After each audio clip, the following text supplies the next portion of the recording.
ഒരു വിയറ്റ്നാം യാത്ര. മരങ്ങളൊക്കെ ഷൂട്ട് ചെയ്ത് ഇങ്ങനെ പോകുമ്പോഴാണ് ഒരു അമ്മൂമ്മയുടെ മുകളിലൊരു മരം നിൽക്കുന്നത്. വിയറ്റ്നാം ന്യൂ ഇയർ എന്ന ഒരു ഭയങ്കര വലിയ ആഘോഷമാണ്. ശരിക്കും പറഞ്ഞാൽ നമ്മുടെ നാട്ടിലെ ഓണം സീസണൊക്കെ ഇല്ലേ, അതുപോലെ പൂക്കൾ എന്ന് പറഞ്ഞാൽ അത്ര അധികം പൂക്കളാണ് ഇവിടെ എല്ലാവരും യൂസ് ചെയ്യുന്നത്. സാധനങ്ങൾ ഫുഡ് വാങ്ങാൻ ഏറ്റവും കൂടുതൽ എല്ലാവരും പൂക്കൾ വാങ്ങാനാണ് ഇവിടെ ഏറ്റവും കൂടുതൽ തിരക്ക്. ഞാനിവിടുത്തെ ഒരു ഫ്ലവർ മാർക്കറ്റ് പോയപ്പോൾ കണ്ട കാഴ്ച, പല വിധമാണ് പൂക്കൾ, ഒന്നും പറയാനില്ല, ഭയങ്കര ഭംഗി എല്ലാത്തിനും. ഇവിടെ ന്യൂ ഇയർ ആയ എല്ലാവരും പൂക്കൾ വാങ്ങി വീട്ടിൽ കൊണ്ടുവയ്ക്കും. എല്ലാ പൂവും ഭയങ്കരമായ ഭംഗി, എന്താ പറയുക, നമുക്ക് കണ്ട് മതി വരില്ല, അത്രയും മനോഹരമായ പൂക്കളാണ് എല്ലായിടത്തും. ഈ ഫ്ലവേഴ്സ് ഭയങ്കര മനോഹരമായിരിക്കും. അത് എത്ര വെറൈറ്റി ആണെന്ന് പറഞ്ഞാൽ തീരൂല, അത്ര അധികമുണ്ട്. ഓരോ പൂവും അതിമനോഹരമായി വെച്ചിരിക്കുന്നു. ഇതെല്ലാം ഇവർ വാങ്ങി വീട്ടിൽ കൊണ്ടുപോയി അവിടെ വീടുകളിൽ അലങ്കരിക്കും. ഇവിടുത്തെ ഒരു ആചാരമാണ്. ഈ പൂക്കളെല്ലാം കണ്ടു നിന്നാൽ തന്നെ സമയം പോകണമെന്നറിയില്ല. ഫ്ലവർ മാർക്കറ്റ് എന്ന് പറഞ്ഞാൽ ഇവിടെ ഈ ന്യൂ ഇയറിന് വേണ്ടി മാത്രം സ്പെഷ്യലായിട്ട് തുറക്കുന്ന ഒരു ഫ്ലവർ മാർക്കറ്റാണ്. എല്ലായിടത്തും ഫ്ലവർ, അതും ഈ സീസണിലാണെങ്കിൽ പൂവിനൊക്കെ ഭയങ്കര വിലയാണ്. ഓരോ പൂവും എന്താ പറയുക, നോർമൽ വിൽക്കുന്നതിനേക്കാൾ ഒരു 3 ഇരട്ടി 4 ഇരട്ടി വിലയുണ്ടാവും. ഭയങ്കര ഡിമാൻഡാണ് പൂക്കൾക്ക്. ഈ പൂക്കളെല്ലാം വീട്ടിൽ കൊണ്ട് വെച്ചാലും ഒരു 5 ദിവസം 6 ദിവസം, ചില പൂക്കളെല്ലാം 1 മാസം വരെ കേടാകാതെ നിൽക്കുന്ന പൂക്കൾ വരെ ഉണ്ട്. പലതിൻ്റെയും പേര് എനിക്കറിയില്ല, പക്ഷെ ഭയങ്കര മനോഹരമാണ് ഇത് കണ്ടു നിൽക്കാൻ തന്നെ. ഇവിടുത്തെ ന്യൂ ഇയർ പടക്കങ്ങളോ അതുപോലെ ഫയർ വർക്കും ഒന്നുമില്ല, എല്ലാം പൂക്കളാണ്. എവിടെ നോക്കിയാലും പൂക്കൾ. ശരിക്കും ഒരു ഓണക്കാലം നമ്മുടെ നാട്ടിൽ.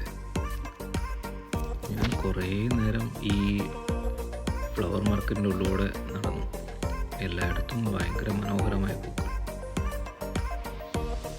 ശരിക്കും അതിശയിപ്പിച്ചു. നിങ്ങളെ കുറച്ച് നേരം ഇത് കാണിക്കാൻ വിചാരിച്ചു.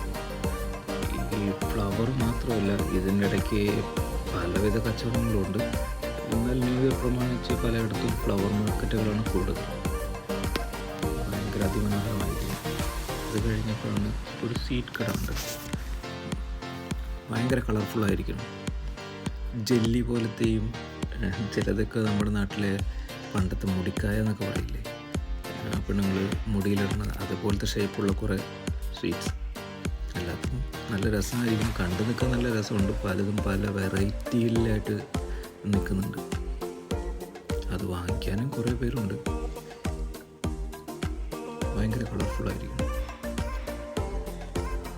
ഞാൻ അറിയാതെ ഒന്ന് തൊട്ട് നോക്കി, ഇത് ഹാർഡാണോ സോഫ്റ്റ് ആണോ. പല സീറ്റ്സും ജെല്ലി പോലെ ഇരിക്കുന്നുണ്ട്. അതിനടുക്ക് നോക്കിയപ്പോൾ വേറൊരുത്തൻ വള, അതുപോലെ മാലകൾ, അമ്പലത്തിൻ്റെ സൈഡിലൊക്കെ ഉണ്ടാവില്ല, അതേപോലത്തെ കുറേ സമയം. ഈ സിറാമിക് ഇവിടെ ഞാൻ നിറയെ കണ്ടു. സിറാമിക് പ്ലേറ്റുകളും, കൂടുതൽ ഇവർ സെർവ് ചെയ്യാനൊക്കെ സിറാമിക് പ്ലേറ്റുകളാണ് യൂസ് ചെയ്യാൻ തോന്നുന്നുണ്ട്.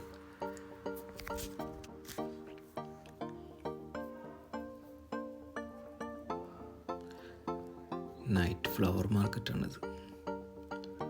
അതിമനോഹരമായിരിക്കും. റെസ്റ്റോറൻറ്റുകളും ഉറക്കമില്ലാത്ത രാത്രികളും തോന്നുന്നുണ്ട്.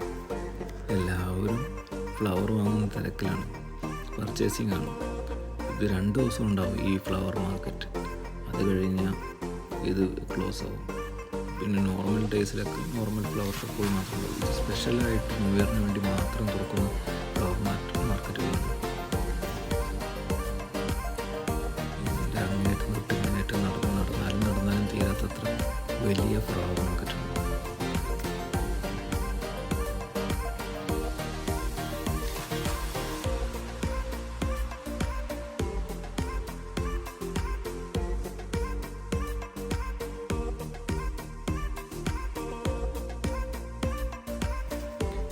ചൈനീസ് ട്രഡീഷണലായിട്ട് ഉപയോഗിക്കുന്ന കുറേ ന്യൂ ഇയറിൻ്റെ കുറേ സാധനങ്ങൾ വിൽക്കുന്ന കടകളുണ്ട്.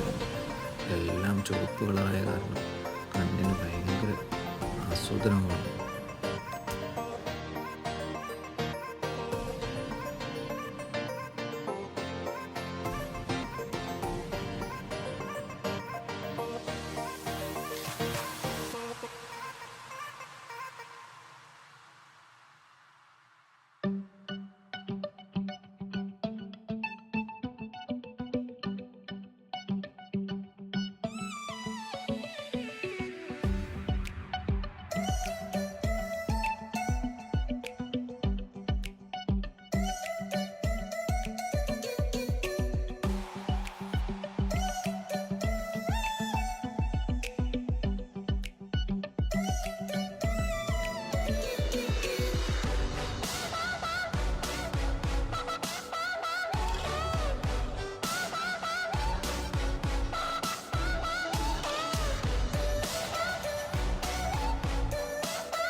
ഫ്രൂട്ട്സ് ഇറങ്ങുന്നത് എന്നെ അതിശയിച്ചത് അതിൽ സ്ട്രോബെറിയുടെ വലുപ്പമാണ്. സ്ട്രോബെറിയുടെ വലുപ്പം ഭയങ്കര വലുതായിട്ട് എനിക്ക് തോന്നി.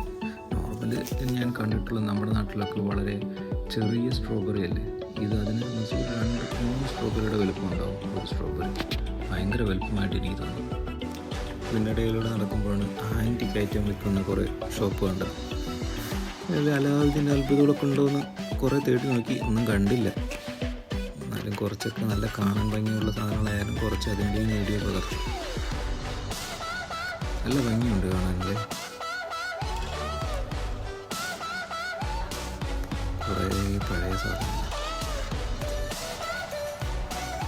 ഈ ലൈറ്റ് കണ്ടോ, അത് ഗ്ലാസ് അല്ല, ഞാൻ നോക്കിയപ്പോൾ സ്റ്റോണാണല്ലോ. സ്റ്റോൺ പല കളറിലുള്ള സ്റ്റോൺ വെച്ചിട്ട് അത് ഒട്ടിച്ച് ലൈറ്റ് ഉണ്ടാക്കിയിട്ടിരിക്കണം. നല്ല ഭംഗിയുണ്ട് കാണാൻ. ഇവിടെ ഇതിനൊക്കെ ഭയങ്കര ഡിമാൻഡാണെന്ന് തോന്നുന്നുണ്ട്. നല്ല ഭംഗിയുള്ള കാരണം ഞാൻ അതിൻ്റെ കുറച്ച് വീഡിയോ ഒക്കെ എടുത്തു.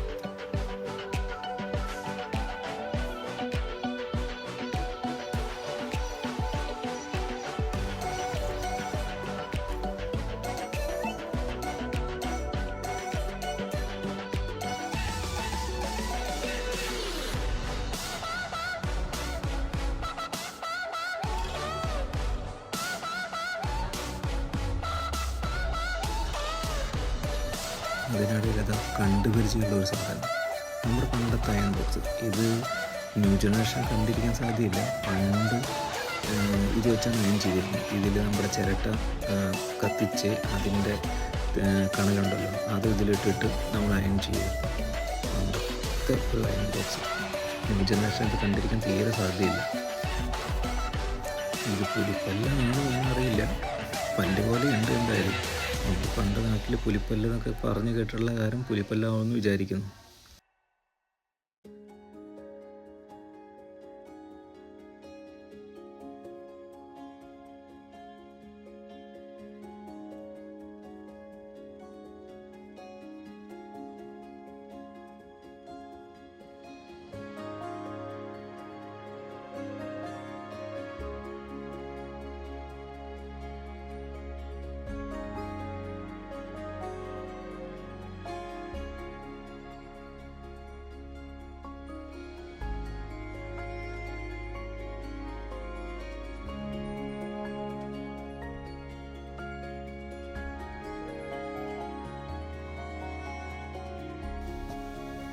എനിക്ക് നമ്മുടെ കുന്നംകുളം പച്ചക്കറി മാർക്കറ്റിൽ പോയ ഒരു ഫീലാണ്. അതുമാതിരി ഒരു തിരക്ക്. ഓണത്തിനൊക്കെ പച്ചക്കറി മാർക്കറ്റിൽ പോയി എങ്ങനെ ഇരിക്കും, അതേപോലെയാണ് ഇവിടെ ഫ്ലവർ വാങ്ങാൻ ആൾക്കാരുടെ തിരക്ക്.